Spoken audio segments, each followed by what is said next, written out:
India's journey toward becoming an independent aerospace power did not begin with modern stealth fighters or advanced multirole jets. It began with a bold dream in the early years after independence, a dream to design and build a jet fighter with Indian hands, Indian minds, and Indian ambition. That dream took shape in the form of the HAL HF-24 Marut, India's first indigenous jet fighter aircraft.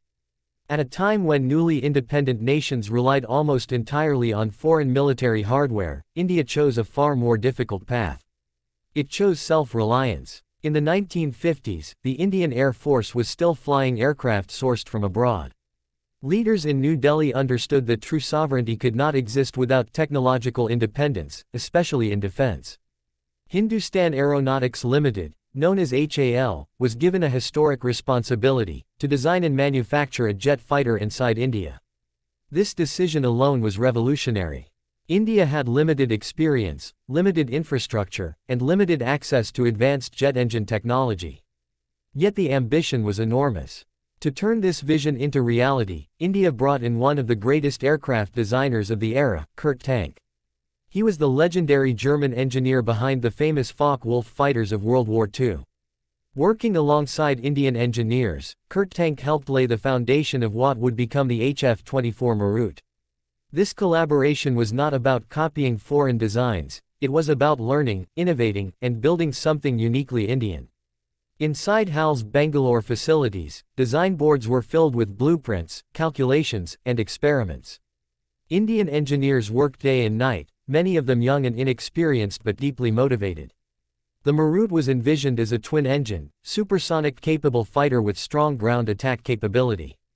It was designed to operate in India's harsh climate, from hot deserts to high-altitude airbases. The first prototype of the HF-24 Marut took shape in the late 1950s. Its sleek fuselage, sharply swept wings, and powerful air intakes reflected the confidence of a nation stepping into the jet age. When the aircraft rolled out of the factory for the first time, it was more than metal and rivets.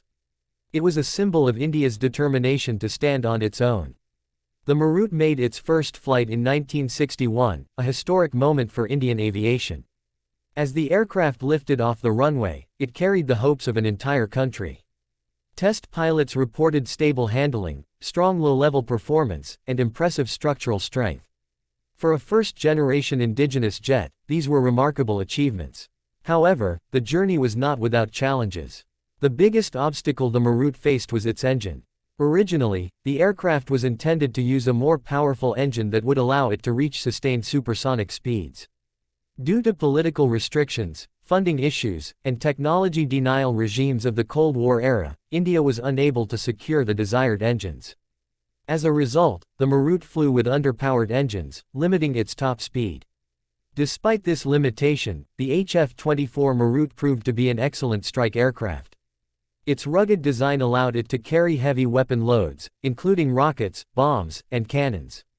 The aircraft was particularly effective at low-altitude attack missions, where speed and stability mattered more than pure supersonic performance.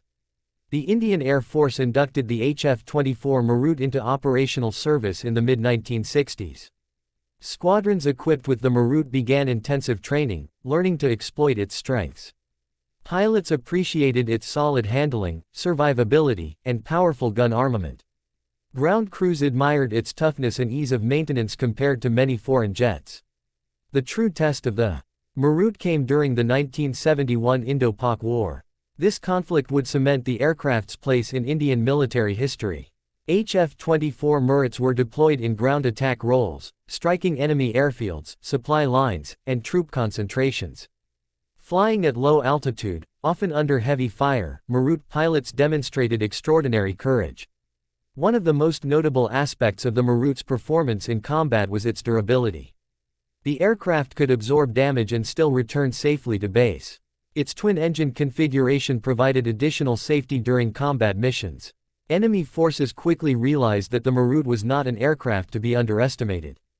During the war, Maruts played a significant role in crippling enemy infrastructure. Their accurate rocket attacks and bombing runs supported Indian Army advances and disrupted enemy operations. Even though it lacked supersonic speed, the Marut proved that smart design and skilled pilots could overcome technical limitations. After the war, the HF-24 Marut continued to serve the Indian Air Force for many years. It became a training platform for generations of pilots and a symbol of indigenous capability.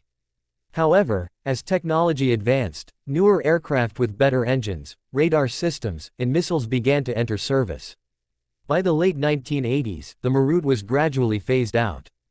Yet the story of the HF-24 Marut did not end with its retirement. Its true legacy lies in what it taught India. The Marut program trained thousands of engineers, technicians, and pilots. It built the foundation of India's aerospace ecosystem. Lessons learned from its successes and failures directly influenced future projects like the light combat aircraft Tejas. The Marut also proved that India could design and build complex combat aircraft. It shattered the myth that advanced aviation technology was beyond Indian capability. This confidence is visible today in programs like Tejas, AMCA, and advanced drone development. When modern leaders speak about "Make in India" and defense self-reliance, the HF-24 Marut stands as an early embodiment of that vision. Long before the term became popular, Indian engineers were already living it. The aircraft represents a time when resources were scarce but determination was abundant. Today, preserved HF-24 Maruts can be seen in museums and airbases across India. They stand quietly, their metallic skins weathered by time, but their significance undiminished. For aviation enthusiasts and historians, the Marut is not just an old jet. It is a milestone. The HAL HF-24 Marut reminds us that progress is not always about perfection. Sometimes, it is about taking the first step, no matter how difficult. It was not the fastest jet, nor the most advanced of its time, but it was India's jet. Built in India, flown by Indians, and proven in combat, the Marut earned its place in history. As India looks toward the future with fifth-generation fighters and advanced aerospace ambitions, it is important to remember where the journey began. It began with a bold decision, a courageous team, and an aircraft called the HF-24 Marut. A symbol of national pride, engineering resilience, and the unbreakable spirit of Indian aviation. Subscribe to my YouTube channel.